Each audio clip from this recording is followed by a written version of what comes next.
Bueno, buenos días, jóvenes. Esta clase es la clase de cívica de octavo grado y seguimos hablando el tema sobre el Estado de Derecho. La clase anterior estuvimos hablando de sus conceptos básicos. Recuerden que un Estado de Derecho es lo que básicamente hace que un Estado sea considerado moderno, porque conlleva ideas clave como libertad, derecho, legalidad, garantía, libertad, constitucionalidad. En la clase de hoy vamos a avanzar en la página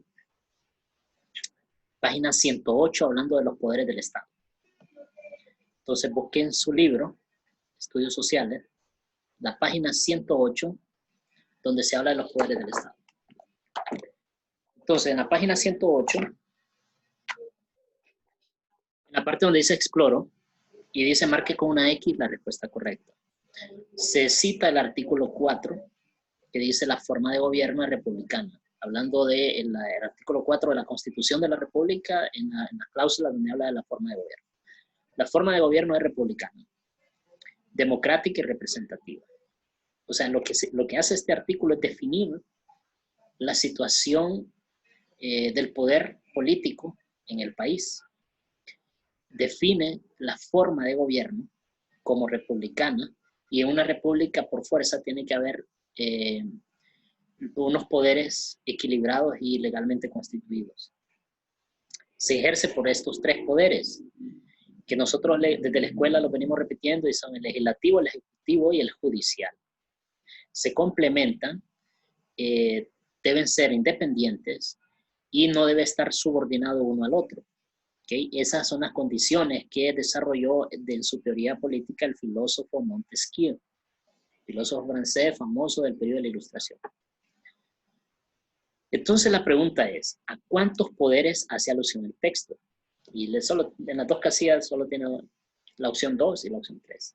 Entonces usted ahí elija uno.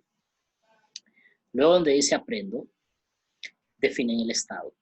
El Estado es el encargado para la distribución de las funciones en órganos distintos, garantizando así la libertad y los derechos humanos de todos los hondureños. El Estado es el que debe garantizar que exista justicia y que haya goce y posibilidad de desarrollo individual y colectivo. ¿Okay?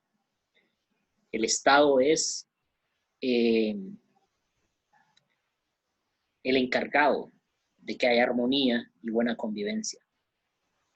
¿Y cómo se divide el poder que debe ejercer el Estado? Ya lo dijimos, lo venimos repitiendo, siempre lo repetimos, legislativo, ejecutivo y judicial. ¿Por qué? Porque el poder así se divide en una república, en un país donde hay un Estado democrático y donde hay representatividad de la población. Entonces, el poder ejecutivo, que es el primero, lo ejerce el presidente de la República. Y en el caso de Honduras, no hay vicepresidente, sino que se elige de manera partidaria, o sea, el partido que queda de gobierno elige quiénes van a ser los designados como vicepresidente, pero no se llama vicepresidente, sino designados presidenciales. Entonces en Honduras son 3. Por simple mayoría de votos se elige en Honduras el presidente. Hay países donde el presidente lo eligen en una segunda vuelta electoral.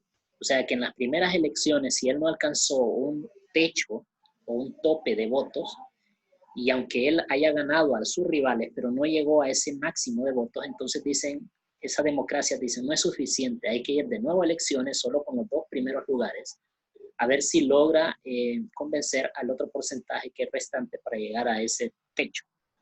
Esa se llama elecciones, se le llama elecciones de segunda vuelta.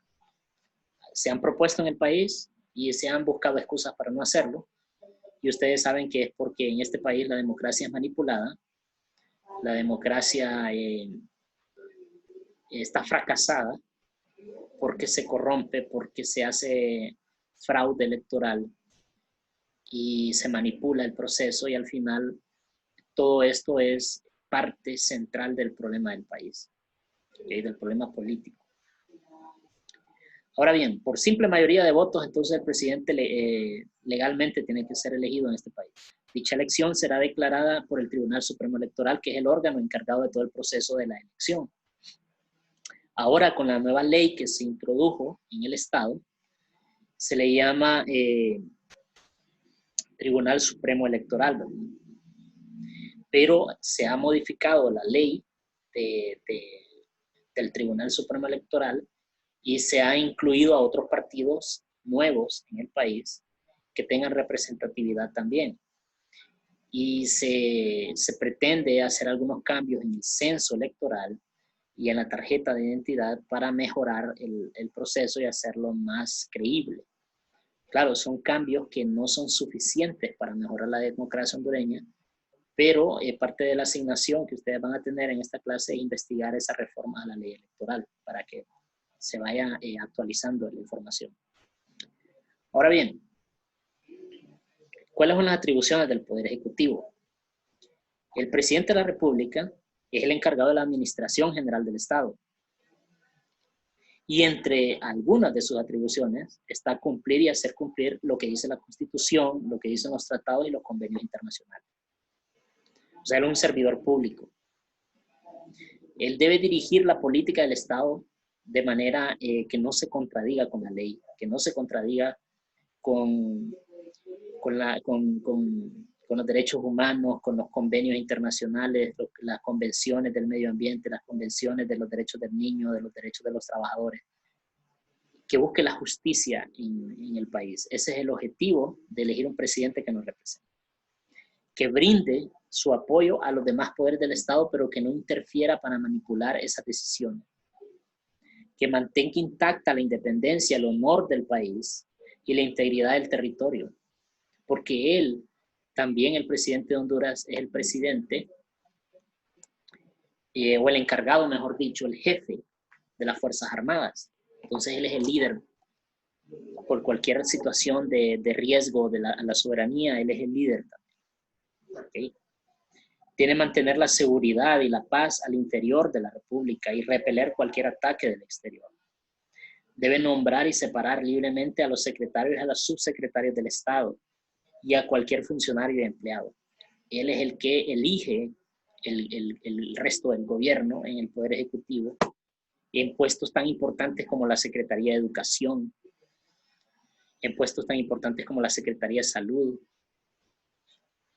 y las demás secretarías, ¿verdad?, que definen la política económica, que definen la política financiera y que tienen la oportunidad de hacer cambios sustanciales y reales para el beneficio del país. Él los nombra. ¿Okay?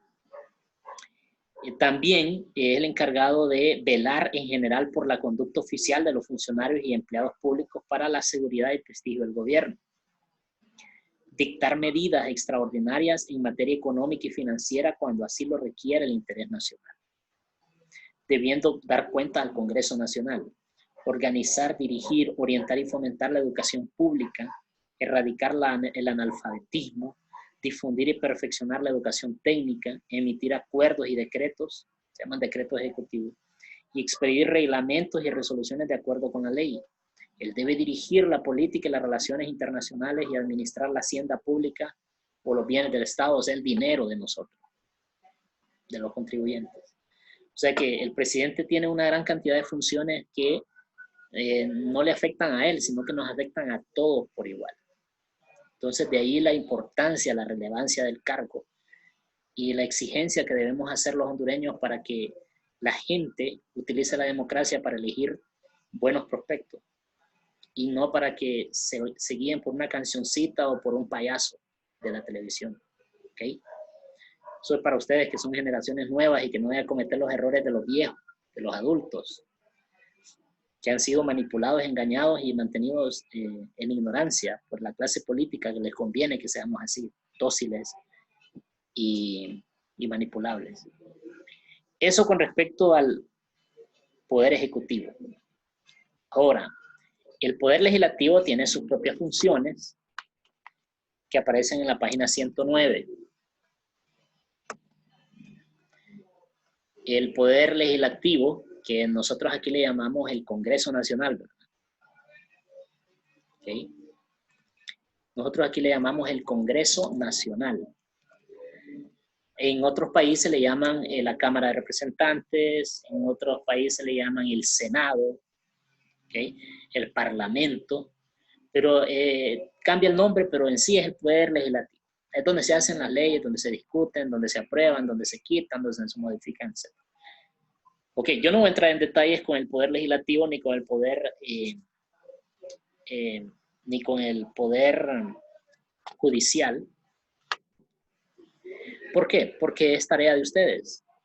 Ustedes tienen en agenda que hacer un cuadro comparativo de las atribuciones de los tres poderes del Estado. Entonces ustedes van a leer el contenido, tanto lo que les dije ahorita de la página 108 como de la página 109 y de la página 110, y van a dividir una página de forma horizontal, la van a colocar, la van a dividir en tres partes, van a poner poder ejecutivo, poder legislativo, poder judicial, atribuciones de cada uno, las van a escribir todas.